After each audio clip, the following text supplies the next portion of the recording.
তুমি নিজেকে বারংবার জেনে বুঝে এমন পরিস্থিতিতে ফেলেছো যেখানে তোমার ঈমান পদে পদে কঠিন পরীক্ষার সম্মুখীন হবে। এখানে জিনিসটা বোঝার চেষ্টা করুন, ঈমানের জন্য ক্ষতিকর হবে জেনেও আপনি বারবার নিজেকে এমন পরিবেশের সম্মুখীন করেছেন এবং নিজেকে বুঝিয়েছেন আমি এটা সামলে নিতে পারবো। আপনি নিজেকে এমন সব বন্ধু আত্মীয় স্বজন দিয়ে পরিবেষ্টিত করে রেখেছেন যারা খারাপ কাজ করে, খারাপ কথা বলে, অশ্লীল জিনিস দেখে, কিন্তু আপনি নিজেকে বুঝিয়েছেন আমি তাদের মতো না। আপনি বারবার ওই সব পরিবেশে যেতেন, আপনি এমন সব আড্ডায়, জায়গায়, পরিস্থিতিতে দিনের পর দিন, মাসের পর মাস, বছরের পর বছর মিশেছেন। আপনি নিজেকে প্রবোধ দিয়েছেন এইসব আমার উপরে কোনো প্রভাব ফেলবে না, সবাইকে প্রভাবিত করলেও আমাকে করবে না। এমনিতেই তারা ঈমান হারা হয়ে যায়নি। ঈমান ধ্বংসের প্রথম ধাপটি হচ্ছে অসৎসঙ্গ। তারা নিজেদেরকে সন্দেহজনক পরিস্থিতিতে ফেলে রাখত আর তারা ভাবতো এতে তাদের উপর কোনো প্রভাবই ফেলবে না। আমি একটি হালকা উদাহরণ দিব, আশা করি পয়েন্টটা আপনারা বুঝতে পারবেন। বাসায় যখন অনেক তেল মশলা দিয়ে রান্না করেন তখন সারা বাড়িতে সেই গন্ধে ভরে যায়। আপনি বাসার ভেতর থেকে সেই গন্ধ বুঝতে পারবেন না, কিন্তু যখন বাইরে থেকে একজন বাসায় প্রবেশ করে, বিশেষত কোনো আরব যদি আসে, সে ভাবে যে কোনো দূষিত পরিবেশে এসে পড়েছে। কয়েক ঘন্টা পার হওয়ার পর সে অভ্যস্ত হয়ে যায়, শুধু অক্সিজেন মনে হয়। ঠিক একইভাবে আপনি প্রথমে খারাপ কোনো পরিবেশে গমন করলে সাথে সাথে বুঝতে পারেন এটা ঠিক নয়, আমি খারাপ হয়ে যাব, আমার এখানে থাকা উচিত নয়। আপনার অন্তর অস্বস্তি অনুভব করে। কিন্তু আপনি যদি বারবার এই পরিবেশে যেতে থাকেন তখন কি হবে? আপনি আর খারাপ বোধ করবেন না।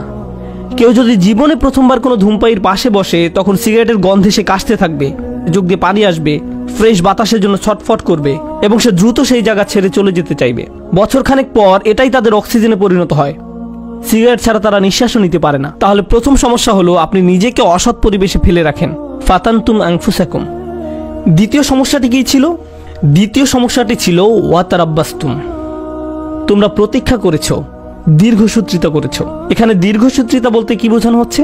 আপনি বুঝতে পেরেছিলেন যে এটা খারাপ, আপনার নিজের বিবেকের মাধ্যমে আপনি বুঝতে পেরেছিলেন যে আমার নিজেকে পরিবর্তন করা উচিত, কিন্তু নিজেকে বুঝিয়েছেন ইনশাআল্লাহ আমি খুব দ্রুত নিজেকে পরিবর্তন করব, আমি জানি নিজেকে পাল্টাতে হবে, আমি জানি এটা খারাপ, শুধু এই সপ্তাহ পরেই আমি সম্পূর্ণ ভিন্ন মানুষে পরিণত হব।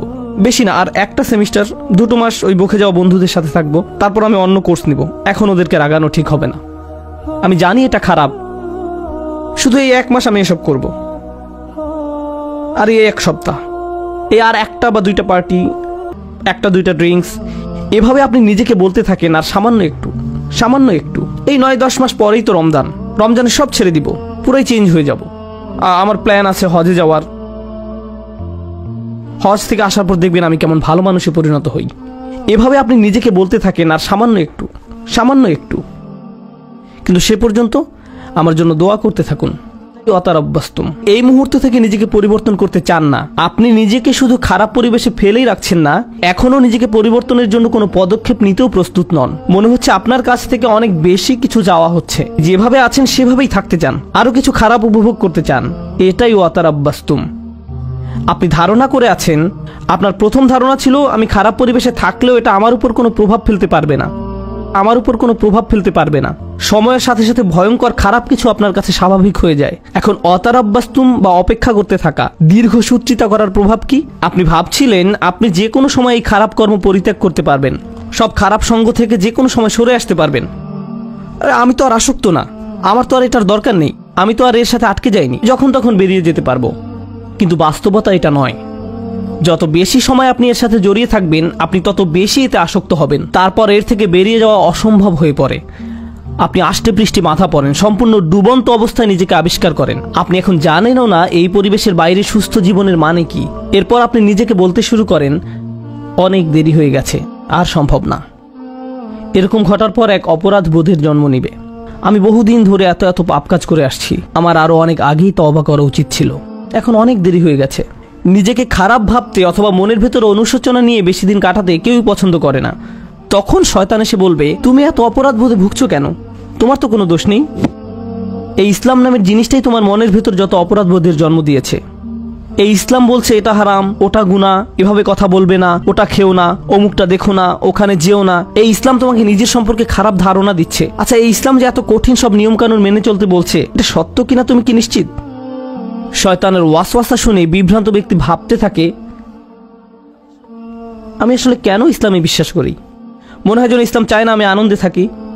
আমি শুধু আমার জীবন উপভোগ করতে চাই, আমি সুখী হতে চাই, আমি স্বাধীনভাবে বন্ধু বান্ধবের সাথে মৌজ মাস্তি করতে চাই, জীবনকে সর্বোচ্চ উপভোগ করতে চাই। আমি তো এমনিতেই কোরআনের সত্যতা সম্পর্কে নিশ্চিত নই। আল্লাহ বলে কেউ আছে কিনা এই ব্যাপারে আমার সন্দেহ আছে। এই কোরআন হাদিস কতটা নির্ভরযোগ্য? আমাদের আশেপাশে এরকম বিভ্রান্ত অবস্থায় অনেক আব্দুল্লাহ, জয়নব, আলী, ফাতিমা, আব্দুল করিম, আহমদ, রুকাইয়া তরুণ তরুণীর আমরা দেখতে পাই। তারা খুব নির্ভীকভাবে বলে ইসলাম নিয়ে আমার মনে অনেক সন্দেহ আছে। আর এই মানুষগুলো এমন নয় যে তাদের দর্শন শাস্ত্রে পিএইচডি রয়েছে বা ইসলামের ইতিহাসে ব্যাপক জ্ঞান রয়েছে কিংবা এসব বিষয়ে বহুদিনের অধ্যয়নের ফলে তাদের মনে ধীরে ধীরে সংশয়ের জন্ম নিয়েছে। আসল ব্যাপার তা নয়। এরা নিজেদের জন্য জেনে বুঝে খারাপ সঙ্গ এবং অসৎ পরিবেশ বেছে নিয়েছিল। আমি এমন শত শত মানুষের সাথে কথা বলেছি, তারা আক্ষরিক অর্থে এই আয়াতের ভিতরে জীবনযাপন করছে। তোমরা নিজেরাই নিজেদেরকে বিপদগ্রস্ত করেছ, প্রতীক্ষা করেছ, সন্দেহ পোষণ করেছ এবং অলিক আশার পেছনে বিভ্রান্ত হয়েছ। অবশেষে আল্লাহর আদেশ এসে পৌঁছেছে। তারপর এক সময় তারা ধর্ম নিয়ে সন্দেহ পোষণ করতে থাকে, কিন্তু তাদের এই সন্দেহের সাথে যুক্তি বা বুদ্ধির কোনো সম্পর্ক নেই। ওয়ারতাবতুম, সন্দেহ পোষণ করেছে।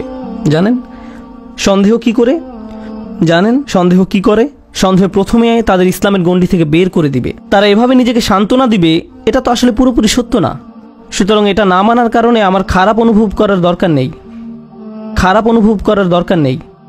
যখন তাদের মনে সন্দেহ দানা বাঁধতে থাকে এবং সময়ের সাথে সাথে সেই দানা দেয়ালে পরিণত হয়, তখন তারা এই দেয়ালের আড়ালে নিজেকে লুকাবে এবং নানা প্রকারের অনৈতিক কাজের বৈধতা দেবে। একবার যখন তারা এই পর্যায়ে এসে উপনীত হবে, তখন দুটো জিনিস তাদের কাছ থেকে তুলে নেওয়া হবে। জান্নাতের আকাঙ্ক্ষা কেড়ে নেওয়া হবে, আল্লাহর সন্তুষ্টি লাভের আকাঙ্ক্ষা কেড়ে নেওয়া হবে, অন্তরে সেই বিশেষ নূর ধারণ, স্পৃহা, এইসব কিছু চাওয়ার বাসনা হারাবে। তাদের এই দুনিয়াতেই সেটা নেই।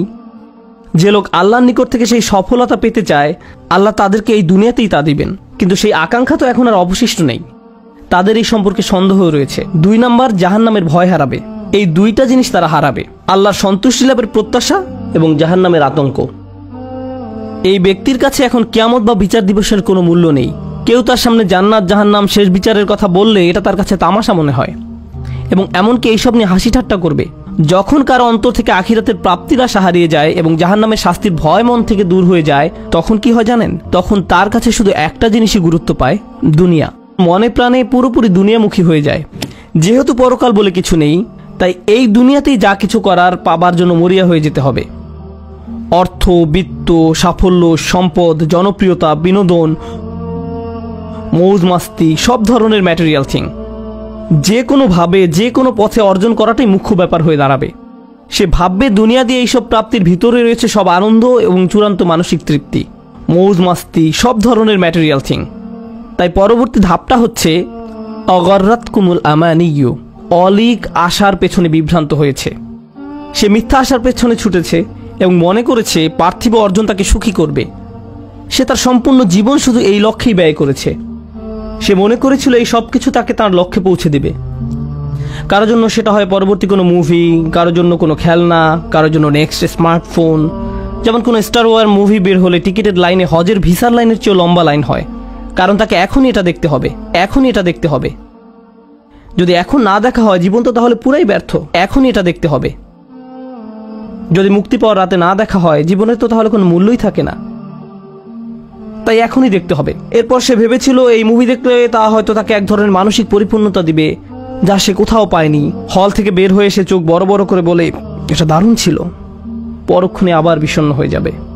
নিজেকে প্রশ্ন করবে, এখন কি করব? আবার দেখব মুভিটা, এটা দারুণ ছিল। প্রথমবারের মতো অতটা ভালো না লাগলেও মোটামুটি ভালো লাগবে, কারণ যে জিনিসটা তাদের প্রকৃত শান্তি দেওয়ার কথা, আল্লাহর সন্তুষ্টির অন্বেষণ, সেটা তো আর জীবনের লক্ষ্য নয়। সেই ইচ্ছাটাও আর অবশিষ্ট নেই। অগররাতকুমুল আমানিয়্যু হাত্তা জাআ আমরুল্লাহ, অবশেষে আল্লাহর আদেশ এসে পৌঁছেছে।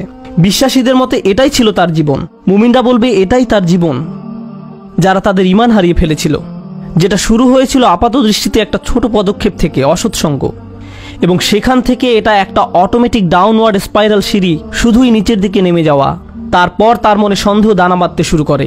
এরপর সে তার গোটা জীবন শুধু কামনা বাসনা চরিতার্থ করে এবং দুনিয়াবী অর্জনের পিছনে ব্যয় করে।